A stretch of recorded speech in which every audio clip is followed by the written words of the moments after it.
મહાપ્રભુજી આજ્ઞા કરે છે, ચિત્તનું પરવણ કરવું ઠાકોરજીમાં એ જ સેવા છે, ચેતસ્તત પરવણ સેવા. વાર્તા સાહિત્યમાં તો અનેક અનેક પ્રસંગો, આપણે વીરબાઈની વાર્તા આવે છે. વીરબાઈને બાળક થયું, માથે ઠાકોરજીની સેવા બિરાજતી, ખૂબ લાલ લડાવતા, પણ હવે બાળક થવાની તૈયારી છે, 9મો મહિનો ને પ્રસવ પીડા ઉપડી છે, અને એટલામાં તો બાળકનો જન્મ થયો ને ઘરના બધા જ લોકો પુત્રનું પ્રાગટ્ય થયું ને બધા જ ઉત્સવ કરી રહ્યા છે, નાચી રહ્યા છે, કૂદી રહ્યા છે. અને વીરબાઈ ખાટલામાં પડ્યા પડ્યા એમના ઠાકોરજીને યાદ કરે છે કે મારે બાળક થયું ને બધા ઉત્સવમાં લાગ્યા તો ખરા, પણ મારા ઠાકોરજીની મંગળા કોઈએ નથી કરાવી. એવી પીડામાં પણ પોતાની નિકટમાં બાળક સૂતું છે, નવજાત બાળક, અને મનમાં એને ખેદ થાય, બપોરનો સમય થઈ ચૂક્યો છે, ઠાકોરજીને ક્યારના મંગળાની પ્રતીક્ષા કરતા હશે, મારા પ્રભુને કોઈએ ભોગ નથી ધર્યું, નથી જારીજી ભરી, બધા જ લૌકિક આવેશમાં લાગ્યા છે, મારા પ્રભુને કોણ જગાડે, કોણ ભોગ ધરે? એવો તાપ પ્રગટ થયો કે ઠાકોરજીથી ન રહેવાય. ઠાકોરજીએ સેવાના ઓરડામાંથી આજ્ઞા કરી કે વીરબાઈ તું ઉઠ અને આવીને મારી જારી ભર, મને ભોગ ધર. અરે પ્રભુ, આવા સંજોગમાં કેમ થાય? આપની પાસે કેમ અવાય? હું તને આજ્ઞા કરું છું, ઊભી થા, ગોબરનો લેપ કર, સ્નાન કર, કમરમાં બાંધ પટ્ટો અને આવી જા મારી સેવા. અને વીરબાઈ તો હરખાઈ ગયા, નવજાત બાળકને બાજુમાં મૂક્યા, ગોબરનો લેપ કરી, સ્નાન કરી અને પહોંચ્યા સેવામાં. આંખમાંથી ચોધાર આંસુ નીકળે છે. પ્રભુ, આજે સવાર થઈ ગઈ ને બપોર થવા આવી, અડધો દિવસ જતો રહ્યો, આપની જારી પણ ભરી નથી. અને જઈને તુરંત જારી ભરીને ઠાકોરજીને ભોગ ધર્યા. અને ત્યારે ઠાકોરજી ખૂબ એના પર પ્રસન્ન થયા. જેને સેવા કરવાનો આગ્રહ હોય ને, ઠાકોરજી એને બધી અનુકૂળતાઓ કરી આપે છે. ક્યાંક આપણો જ પ્રમાદ, ક્યાંક આપણી જ આળસ આપણને ઠાકોરજીથી દૂર કરે છે. ભગવાન કેમ મળતા નથી? એનું એક જ કારણ, આપણને ભગવાન વગર ચાલે છે એટલે મળતા નથી. જે દિવસે એમ થાય કે હવે નહીં ચાલે, એ દિવસે ઠાકોરજી પ્રગટ થઈ જશે. ચેતસ તત્પ્રવણમ સેવા તત્ સિદ્ધે તનુવિત્તજા. અને એનાથી શું થશે? તત સંસાર દુઃખસ્ય નિવૃત્તિ બ્રહ્મ બોધનમ. સંસારના સમસ્ત દુઃખોની સમાપ્તિ થઈ જશે. જેના ઘરે ઠાકોરજી બિરાજતા હોય છે ને, એ ઠાકોરજી તમારા સમગ્ર કુટુંબની રક્ષા કરતા હોય છે. જો ઘણીવાર દુઃખો આવે જીવનમાં, દુઃખ અને સુખ બહુ સહજ છે, એ જીવનની ઘટમાળ જ છે, બહુ સ્વાભાવિક છે. તમે નહીં ઈચ્છો સુખ તોય આવવાનું, તમે નહીં ઈચ્છો દુઃખ તોય આવવાનું, એ બહુ સહજ છે. પણ ઠાકોરજી આપણી રક્ષા કરે છે. ભાગવતમાં તો 10મા સ્કંદમાં પરીક્ષિત મહારાજ યાદ કરે છે કે જુઓ ને, ભગવાન કેવી રીતે અમારા કુટુંબની રક્ષા કરે છે. પિતા મહામે સમરે મરંજયઈ દેવ વ્રતાદ્યા તીર્થૈસ્તિમિંગલઈ દુરત્યયમ કૌરવ સૈન્ય સાગરમ કૃત્વા તરન વત્સ પદમ સ્વયત્પ્લવાહ. પ્રભુએ કેવી રક્ષા કરી છે અમારા પૂર્વજોની. ન તરી શકાય એવું કૌરવ સૈન્ય સાગર સામે હતું, છતાં એક વાછરડાના પગલાને માણસ કૂદી જાય એ રીતે મારા પૂર્વજો કૂદી ગયા. પ્રભુ આપણી રક્ષા કરે છે.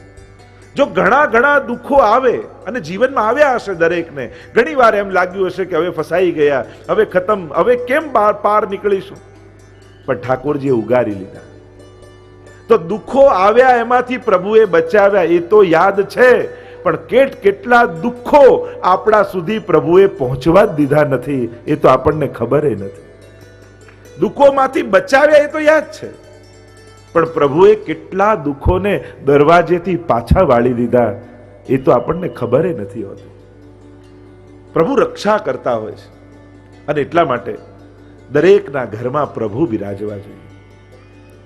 તત સંસાર દુઃખસ્ય, સંસારના સમસ્ત દુઃખોની નિવૃત્તિ ભગવત સેવાથી થઈ જાય છે.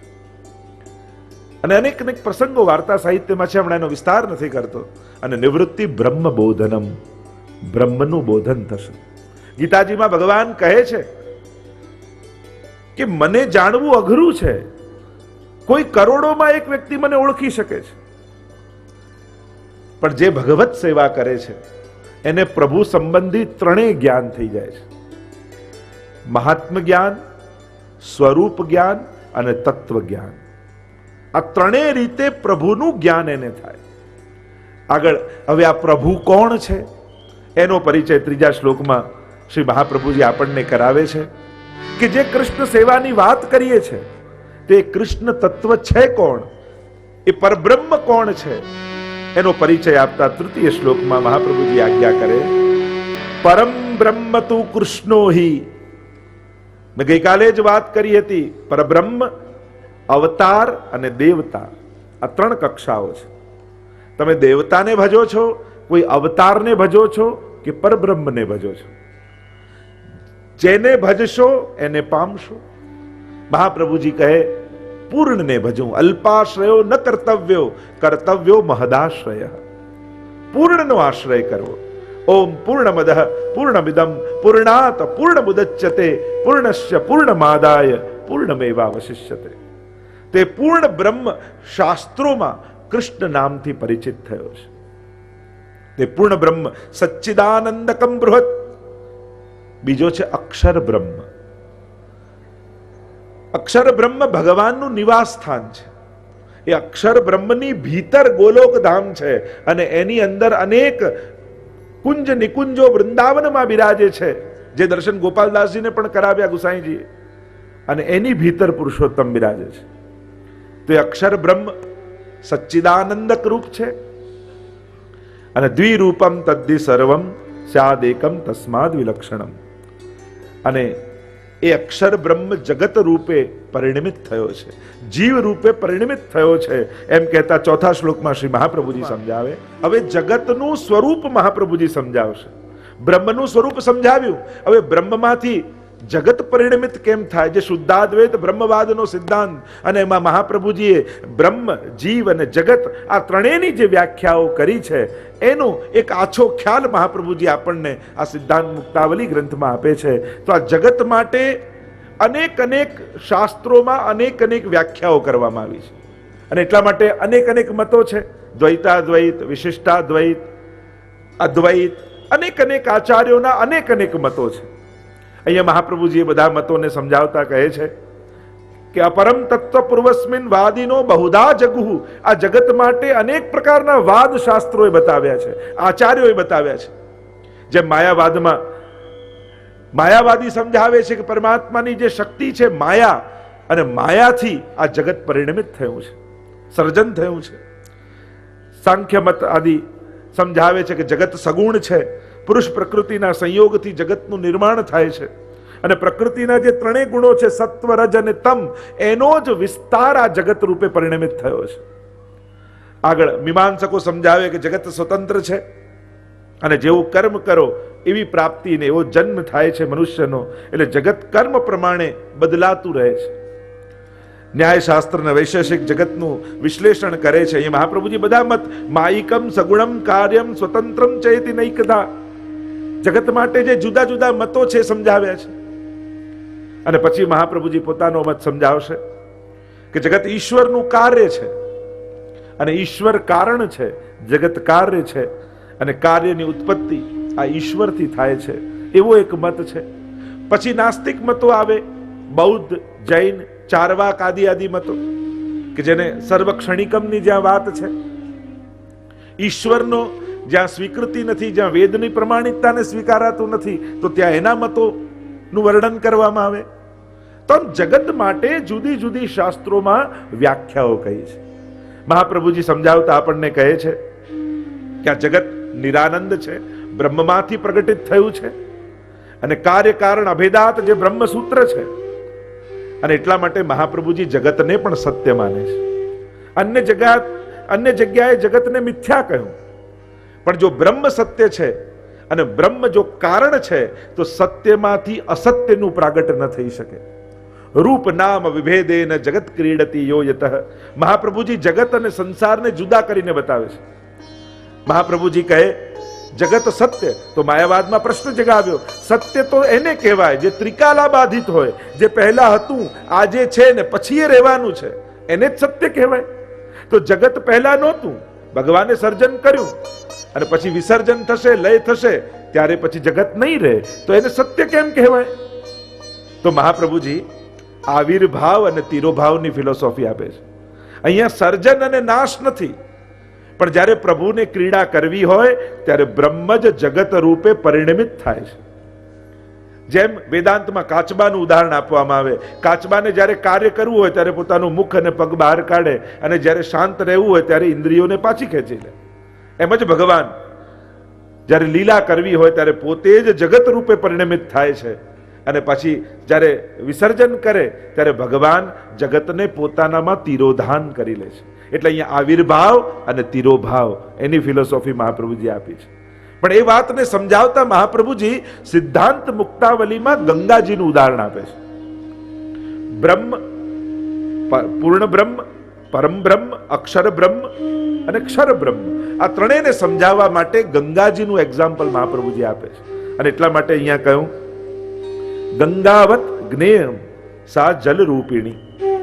જેમ અક્ષર બ્રહ્મ જગત રૂપે પરિણમિત થયું, વેદોએ અને શ્રુતિઓએ એને કહ્યું, પણ એ અક્ષર બ્રહ્મ જગત રૂપે કઈ રીતે પરિણમિત થયા?